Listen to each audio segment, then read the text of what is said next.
Welcome to the Friends in Business podcast with your hosts, Ben Wright and Jemimah Ashleigh.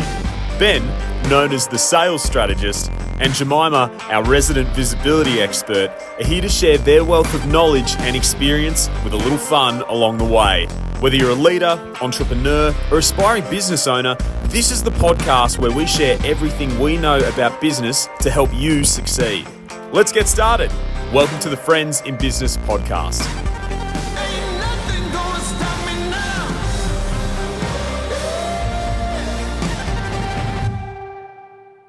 Hey Jemimah, how are you today?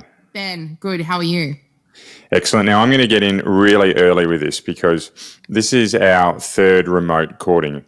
Our third remote recording, I should say. And only have we been recording in person up until this point in time. But on our first recording, you had a rogue AI-powered vacuum super cleaner, whatever you want to call it, was going crazy in the background. I think vacuum's the appropriate word, and crazy might be overkill. I think it started. Yeah, radio, I'm listening. We'll run with the rumour rather than buying the truth. Then the second episode, we had a birthday card get knocked off the perch by your cat. Didn't see that coming, honestly. I will say it is my niece's birthday. I bought her a card and I just left it on the table, and I thought, well, I'm just will write on that later. I've got a birthday party tonight. And the cat found it, pushed on the ground, and I just started hearing a song called Pocket Full of Sunshine by Natalie Bathingthwaite just starts screaming in the corner. Awkward, especially during road recordings. This is why we do it in person, man. This is why I come to Noosa. Why aren't I in Noosa? Oh, right, we've got a lot of people dialing in from all over Australia this week. Yeah. Well, my first question is, what beautiful harmonics are going to interrupt us today? I can't wait to find out. I've honestly scoured. I've scoured the house prior to this. I make no promises because I think we know how that goes. I think we know what's going to happen. Excellent. I will take your word for it, but I will believe it when I see it. My second question, though, is who is the wonderful guest that we have on with us today? We are so fortunate today, Ben. I would like to introduce you to one of my friends in business, the amazing Dale Beaumont. Dale, thanks for coming on the podcast. Thanks so much. Great to see you guys. Oh, it's great to have you here. So excited. So Dale, so many questions. I've had the pleasure of knowing you for probably longer than either of us want to probably admit. Probably crossed paths for like the last 10 years, probably been liking each other's phones for the last 5, gotten to know each other really well. But a lot of people on the podcast won't know you. So I'd love to hear a little bit about you, about your business blueprint. You're like a best-selling author 19 times. Tell us about you. Yeah, so essentially I'm a business guy, an entrepreneur. I've been in business for 25 years this year. So I left school, lasted 6 months in working for someone else, and then said, that's it, I've had enough. I'm going to start my own business, and that's been my life ever since. Built about a dozen companies over that period of time. Exited from 3, I just love business and helping people. And I'm also been married for 23 years this year, and also have 2 kids. One is 17, and the other is 14. And we love to travel. In addition to all my business and financial success, the thing I'm most proud of is that for the last 17 years, we have set up our life to do 2 months work, 1 month travel, 2 months work, 1 month travel, 2 months work, 1 month travel, somewhere in the world. So we spend about 4, sometimes 5 months traveling the world each year. We've been to 86 countries together as a family, and we just want to create as many amazing experiences with our kids while they're still under our care. And so that's been, something that I can share more about. How do you have a super successful business? But more importantly, is how do you have time freedom, which is, I think, more important than money. So we can talk a bit about that. Anything else you're curious about, I'm happy to share as much as I can and help anyone who's on the journey to building a successful business. We have so many points in that I just want to ask you 1,000 questions about, because there are so many interesting parts to that story. The thing that most people know you for is probably Business Blueprint. Do you want to tell us a little bit about that?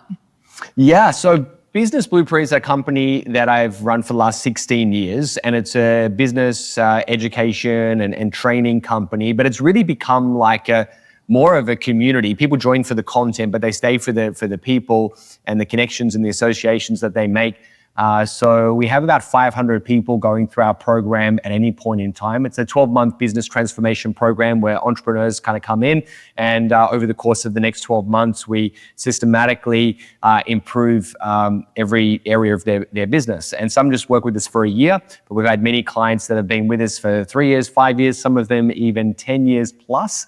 And more so than just a program, it really is as a community where people develop lifelong connections and friends with other business owners and like-minded people. So we primarily operate in Australia and New Zealand, and I think we're pretty good at what we do, but we're also now developing a product that we're going to be taking into the US market as well later this year. So yeah, we just like helping people to create time and money freedom, and we do that through helping them to grow their business. And then once they grow their business, they've then got the time and money to then improve other areas of their life. And so even though we're a business program, we've had people sort of say, I have got involved in health and fitness, or I have spending more time with my kids, or I've been able to travel. And they're all of the other benefits that you kind of get when you have a good business. So what I love is that when we help someone, we don't just help their business, we help them with all the other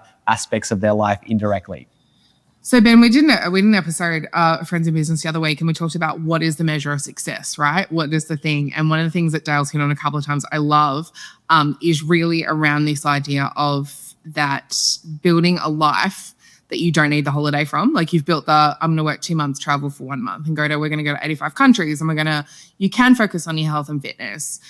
Ben, so that's something that you and I have obviously really quite passionate about. Yeah, absolutely.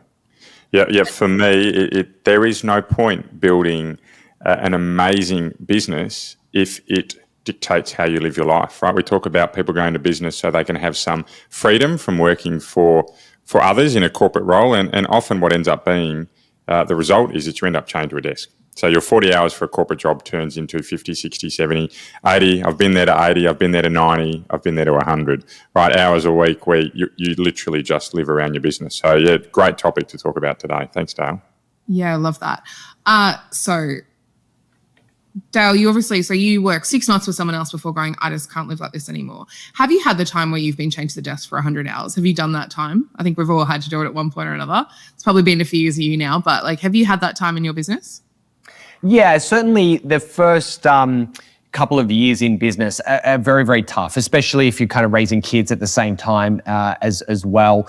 I do, remember what it was like to be going to bed at, I was looking at my watch and it was 11:30 and then 12 and then 12:30 and then 1 and then 2 o'clock. And then I knew that at 5:30 I'd have a baby crawling on me going, wake up, wake up, wake up. And, living on sort of 4, maximum 5 hours sleep, it's really, really hard.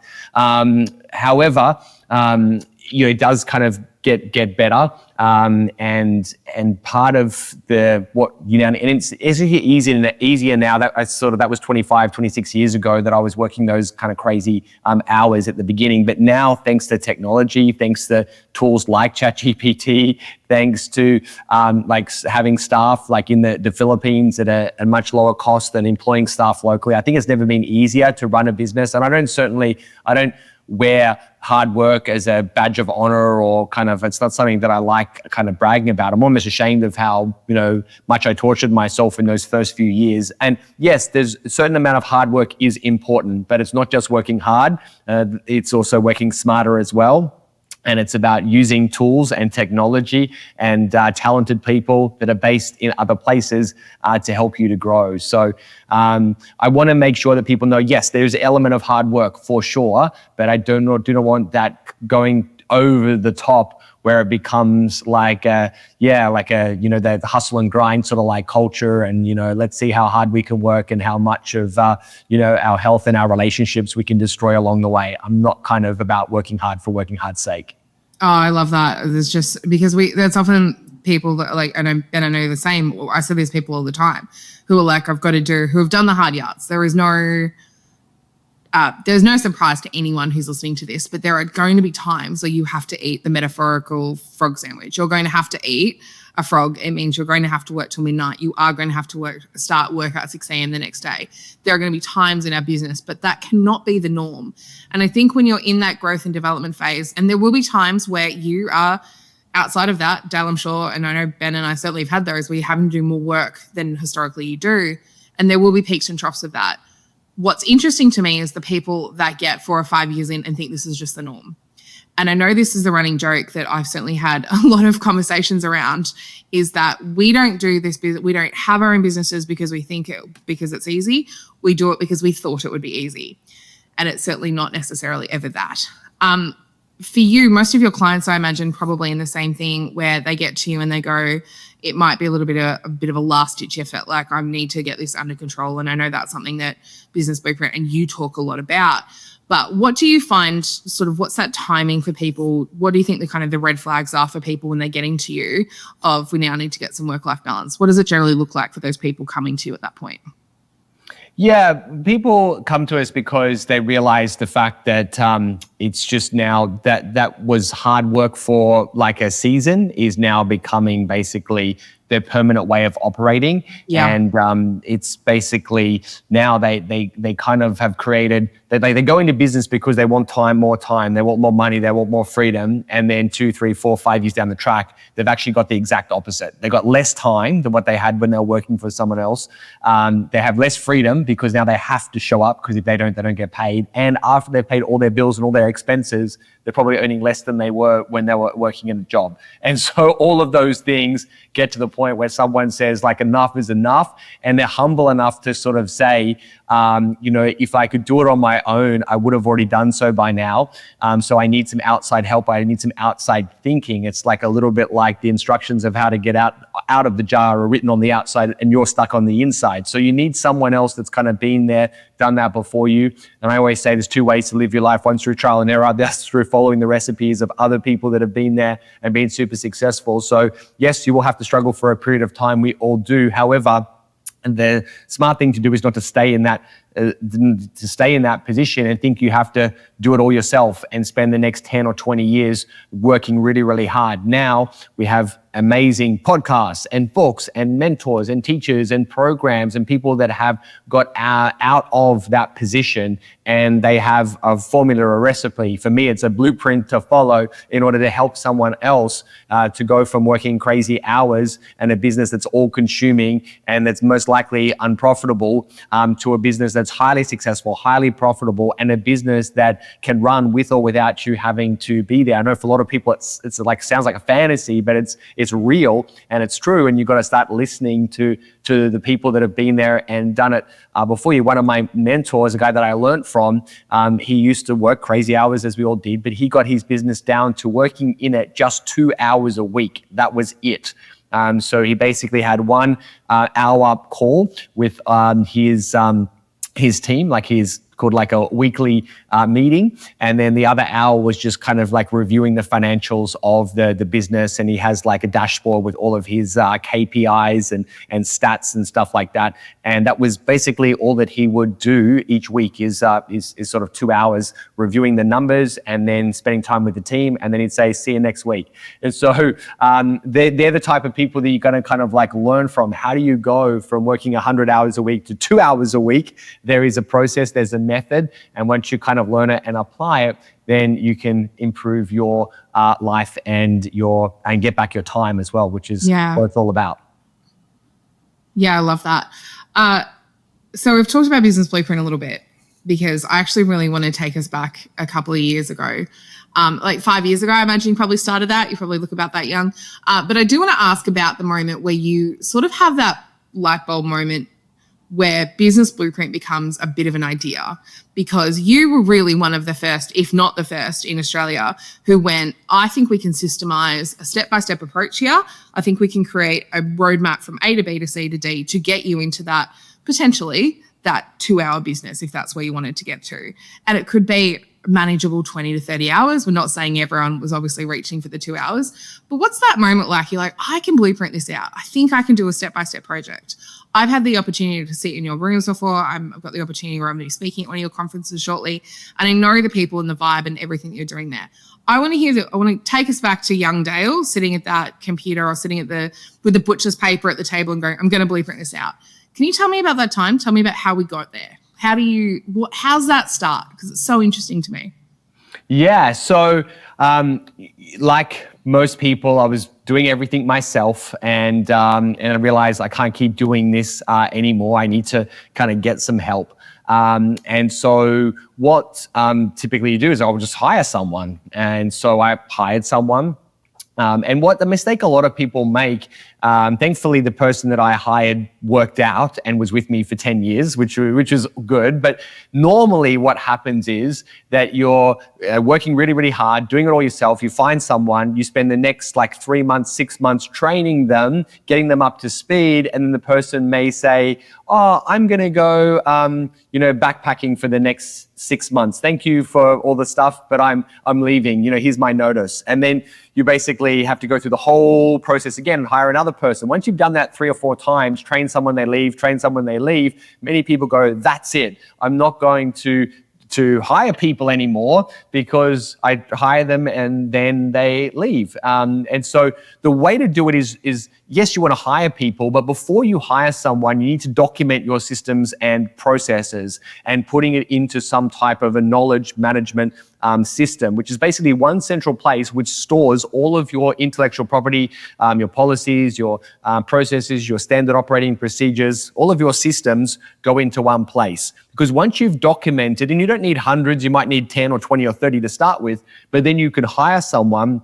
And then rather than you having to physically train them, your knowledge management system basically does the training for you. So their first 1 week, their first maybe 2 weeks is kind of basic training. And the benefit of that is you don't have to put everything on hold in order to train that particular person. And the good thing about that is if they work out, great, but if they don't, then you can then hire another person and go through that training, and you don't have that disappointment of wasting, months of time getting someone up to speed. And if you're growing fast and then next month you need to hire another person, just put them into the training. Another person, you put them through their basic training. So when I started to do that myself, I got so many benefits. I was able to reduce my time, like you said before, from doing 2 months on, 1 month off. I hired someone that was then running my business. I could go away for 4 weeks and come back, and my business would still be running. In fact, sometimes I'd go and come back and have more money than when I left. And I was like, wow, that's really kind of cool. And so when I started to show, people started asking me, they'd message me and going, how are you, why are you kind of going away so much? All I see is you on holidays and traveling, and it seems like your business is just continuing to grow. How are you doing this? So I got a few people around and I showed them, oh, you just set it up like this, and this is the knowledge management system, this is my training manual, this is my system for this is my system for that. And they were like, wow, that's incredible. That's like a blueprint for running a business. Can you teach us? Can you show us what to do? We want to have that training and that blueprint. So that's when I started my company, Business Blueprint, which was to basically teach other people the process or the system that I've developed to setting up a business that can make money and that can run and serve clients with or without you being there. And that's exactly what Business Blueprint, kind of how it started. And every year we just made it better and better and better. And 16 years later, it's been an amazing journey to help, I think we now have 4,000 businesses that we've worked with over the last 16 years to help them to build a business that can run without them. Many of them have actually sold. One of our clients 2 years ago sold his business one sold him for $3 million, another one for $7.5 million. One of our clients sold his business for $12 million because his business was highly systemized as well. So that's the indirect benefit of doing all this. First of all, you just want to get your time back and get your life back. But then after that, the byproduct of you systemizing your business is it becomes extremely valuable to someone else that wants to come along and basically buy that business. In fact, the secret is if you can prove to a buyer that business can run without the owner having to be there, then they'll pay a premium for that particular business, because most businesses trade on a multiple of their EBITDA, which is normally 2.5, maybe 3 times EBITDA. But if you have a highly systemized business that can run without the owner, then investors will pay 5, 6, even 7 times EBITDA. So you're basically doubling the sale price of your business. So yeah, that's a bit about the Blueprint journey. It's been a lot of fun. Yeah, so and it's been a pleasure to watch that over like kind of the last 10 years since I started first engaging with you. One of the things that I really liked about the last time that I went to Blueprint was that you were like, here is the manual. Here is the manual. Here's the thing. Do this, do that, do that. And it was almost like you passed it to everyone and were like, here's everything I know. I'm going to crack open my brain, give you all the processes and steps. This is how you do it. Also, here is our VA call center. Here is this, here is that. And I was like, that's just giving the keys to the castle. And that's one of the things I really admired about when you were setting this up, is this idea of just give the keys to the castle. The next thing I really loved was you're like, do you know the thing I'm really interested in at the moment? Real estate. Let's talk about that. And it became this half an hour of like how to find houses to flip. For me, it looks really much like a passion project for you.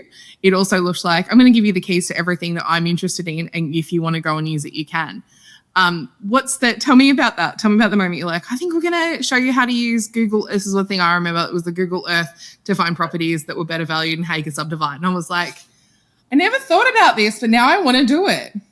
Yeah. So one of the other things that we started to do recently is basically help our clients to actually be smart with the money that they make from their business and invest it into other income producing assets. Because having worked with so many business owners, they're really good at making money, but I've found that most business owners are not very good at managing money or investing their money. It's a completely different kind of like skill set. And so what I have been doing for the last 16 years is investing, and we've built up a sizable property portfolio and share portfolio as well, and also a portfolio of other companies that we own but don't run.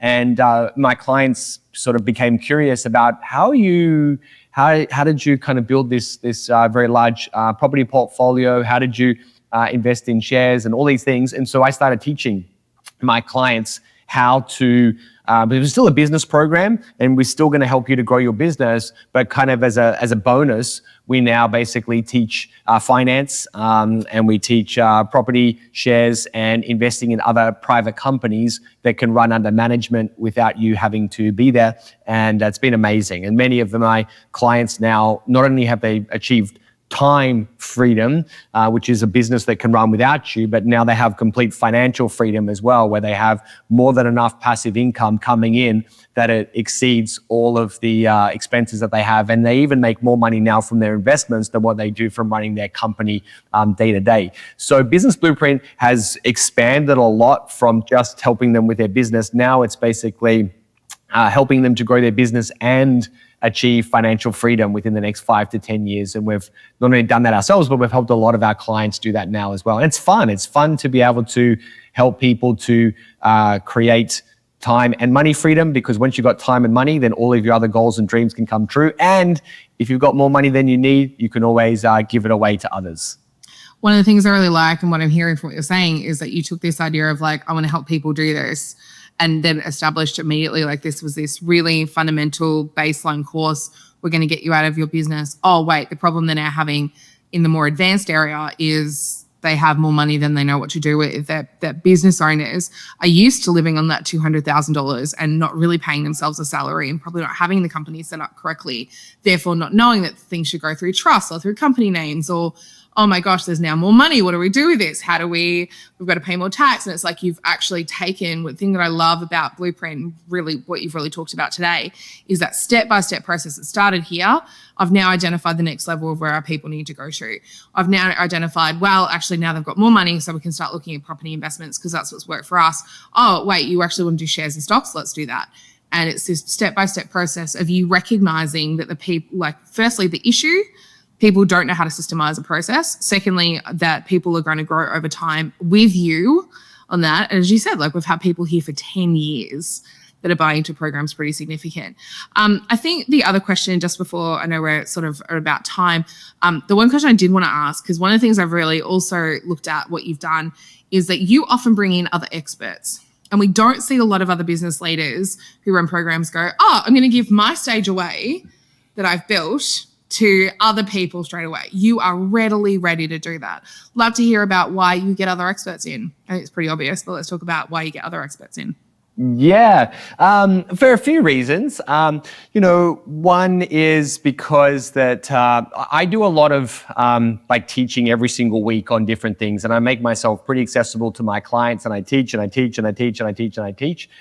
So when they come along to my big conferences, I still do some teaching, but listening to me for like 2 days straight after they've just had me for every single week, it starts even I can lose my impact after a period of kind of like time. I'm not an expert in every area. There's a lot of things that I'm really, really good at. But LinkedIn, for example, is not something that I do, like I've focused on. And so, and other things like when it comes to the pointy aspect of finance, yes, I can read a profit and loss and a balance sheet and things like that. But there's people that are far better at that. Or some of my clients have been asking me questions about licensing and franchising or employment contracts, for example, and they're not things that I am world class at. So I bring in like the best of the best people. Normally each conference that I run, which is 4 times a year, I've had anywhere from 14, sometimes even up to 18 speakers that are all specialists in their different field. There's some sessions that we're all together. And then we also at our venue have 4 other rooms, like breakout rooms. And so I now have clients that are doing e-commerce. So if they're in e-commerce, they can go into this room. I have clients that are doing B2B. So they're that room. I've got other clients as well that might be needing help with their website. So with 500 clients, you can imagine, and this is probably not a good advice for anyone else that is trying to become a business coach, but basically I do everything for everyone at every size.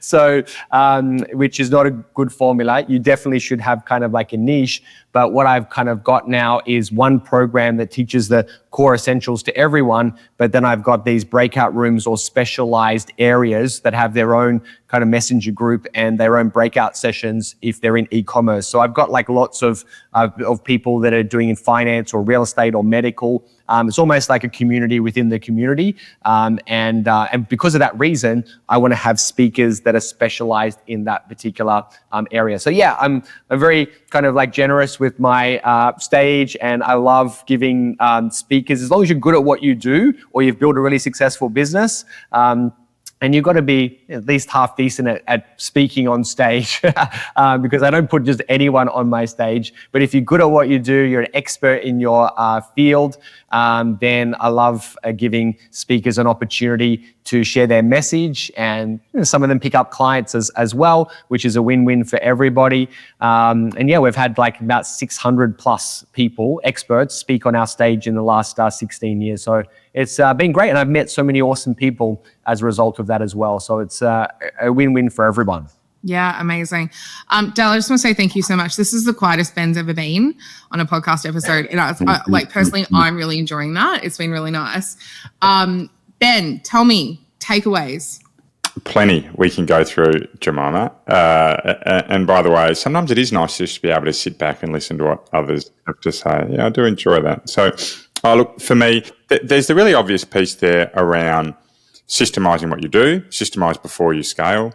Right, obviously to do that, you've got to get really good at what you do first, right? So for me, trying to run before you walk, we didn't speak explicitly about it, can be problematic. But if you wait too long to systemize your business, right, then your glass ceiling comes along really, really quickly, right? Your growth ambitions, they will become very difficult to achieve if you haven't systemized. I think the second piece for me is as you're going about growing a business, that choice, that fork in the road that says, I'm going to learn, do, make my mistakes, relearn, redo, hopefully make new mistakes, not the same again, right? That cycle of learn by doing versus bringing in others to help you. And often for me, it's a blend of both of that. Some things you'll decide, you know what, I actually want to learn this myself, and others, you're going to bring in experts to help you, right? And you can often find a really nice balance there. But I think the piece that you're talking about there, Dale, around making that decision, making that conscious decision is really impactful for businesses as they're going on that heavy growth curve. So thank you, Dale. I've enjoyed listening to you today. Thanks, Ben. Well, that's another episode of Friends in Business podcast. Ben, I feel like I'm stealing your wrap up, and I'm totally fine with it. Today I got to bring my friend Dale Beaumont into the studio. I'm very happy for that. Thank you so much. Please find us on Facebook, and we'll see you next week. Thanks, Jemimah. See you guys. Thank you. Bye. Bye for now. I've been tried and you know I've been tested. Thank you for listening to the Friends in Business podcast. This episode was brought to you by your hosts, Ben Wright and Jemimah Ashleigh, recorded in beautiful Noosa, Queensland. For more insights and resources, visit Ben at strongersalesteams.com and Jemimah at jemimahashleigh.com. If today's podcast has helped you, we'd be so grateful if you could leave a review and share with someone you know. This will help more people in the world benefit from the hard work we are putting in to bring you the best content we possibly can.